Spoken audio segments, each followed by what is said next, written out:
പശ്ചിമേഷ്യയിൽ വീണ്ടും അങ്ങോട്ടും ഇങ്ങോട്ടും മധ്യസ്ഥതകളുടെ കരാറുകളുടെ ഒക്കെ തൃപ്തിയില്ലായ്മ പ്രഖ്യാപിച്ചുകൊണ്ടിരിക്കുമ്പോൾ ലെബനനിൽ ഹിസ്ബുള്ളയെ ആക്രമിക്കുന്ന പ്രവൃത്തി ഇസ്രയേൽ അനുസ്യൂതം തുടരുകയാണ്. ലെബനൻ്റെ ഒരു ഭാഗം ഇപ്പോൾ ഒരു തരത്തിൽ ഗസയെപ്പോലെ ഒക്യുപ്പൈഡ് ഏരിയ ആയി മാറിയിട്ടുണ്ടെന്നൊക്കെ അന്താരാഷ്ട്ര മാധ്യമങ്ങളിലും ലെബനോൻ ഭരണകൂടവും പറയുന്നുണ്ട്.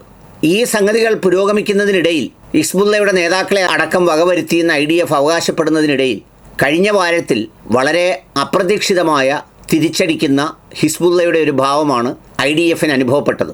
വലിയ ടാങ്കറുകളിൽ നിന്ന് ആക്രമിക്കാനുള്ള സംഗതികൾക്ക് ഏർപ്പാട് ചെയ്തുകൊണ്ടിരിക്കെ ഡ്രോണുകൾ തൻ്റെ കൂറ്റൻ ടാങ്കറുകൾക്ക് നേരെ വരുന്നത് കണ്ട് അതിൽ നിന്നിരുന്ന സൈനികർ ഓടി മാറുമ്പോൾ അവരുടെ പിന്നാലെ ചെല്ലുന്ന ഡ്രോണിനെ കണ്ട് അവർ അത്ഭുതപ്പെട്ടുപോയി.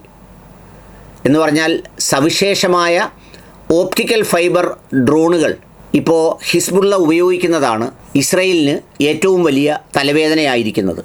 UAVs അഥവാ അൺമാൻഡ് ഏരിയൽ വെഹിക്കിൾസിൽ വരുന്ന വളരെ തിന്നായിട്ടുള്ള ഫിസിക്കൽ ഫൈബർ ഓപ്റ്റിക് കേബിളുകൾ ഘടിപ്പിച്ച ഡ്രോണുകളാണ് വീഡിയോയുടെ സഹായത്തോടെ, അതിൻ്റെ കൺട്രോൾ യൂണിറ്റുകൾ പ്രവർത്തിക്കുന്നത് വീഡിയോയുടെ സഹായത്തോടെ ആണെന്നുള്ളതാണ് അതിൻ്റെ ഏറ്റവും പ്രധാനപ്പെട്ട പ്രത്യേകത. ആ കൺട്രോൾ യൂണിറ്റുകൾ സ്വയം മാനേജ് ചെയ്യപ്പെടുന്നത് വീഡിയോ ദൃശ്യങ്ങളുടെ അടിസ്ഥാനത്തിലാണ്. എന്ന് വെച്ചാൽ അതിൽ സൈനികനെയും അതുപോലെ തന്നെ അതിലുള്ള ടാങ്കറുകളെയും പ്ലാൻ ചെയ്താണ് സെറ്റ് ചെയ്ത് അയക്കുന്നതെങ്കിൽ അതിൽ ഒന്നാമതായി സെറ്റ് ചെയ്യുന്നത് എന്താണോ അതിനെയാണ് അത് ആദ്യം എയിം ചെയ്യുക. അത് ലഭിച്ചില്ലെങ്കിൽ മാത്രമാണ് രണ്ടാമത് പ്ലാൻ ചെയ്യുന്ന വെഹിക്കിൾസിന് നേരെ ആ ഡ്രോൺ പോകുന്നത്. ഇത് ഒരു സാധാരണ ഡ്രോണല്ല, വളരെ അത്യന്താധുനിക സംവിധാനങ്ങൾ അടങ്ങിയ ഡ്രോണാണ്.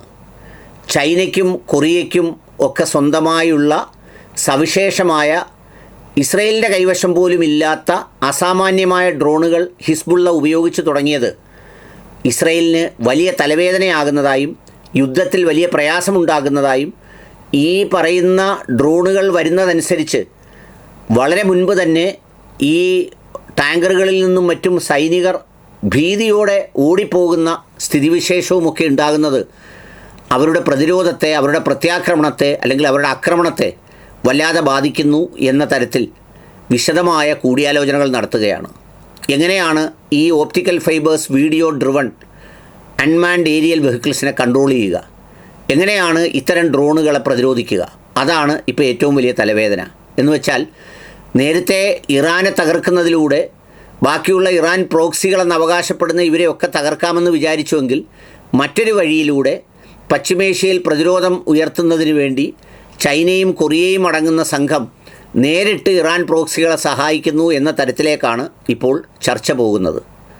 പശ്ചിമേഷ്യൻ യുദ്ധം, അതിൻ്റെ തിരസ്കരണവും തുടർന്നുള്ള ചർച്ചകളുമൊക്കെ ഗംഭീരമായി നടന്നുകൊണ്ടിരിക്കുകയാണ്.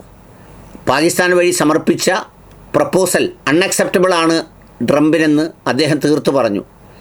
എന്നിട്ട് അദ്ദേഹം നെതന്യാഹുവുമായി സംസാരിച്ചു എന്നാണ് പറയുന്നത്. നെതന്യാഹുവുമായി സംസാരിക്കാതെ പുള്ളിക്കൊന്നും ചെയ്യാൻ കഴിയില്ല. കാരണം അദ്ദേഹത്തിൻ്റെ താല്പര്യത്തിന് വേണ്ടിയാണല്ലോ ഈ യുദ്ധം നടക്കുന്നത്. ഏതായാലും വേഗം സമാധാനമാകട്ടെ എന്നത് തന്നെയാണ് എൻ്റെ ഉറച്ച നിലപാടും ആഗ്രഹവും.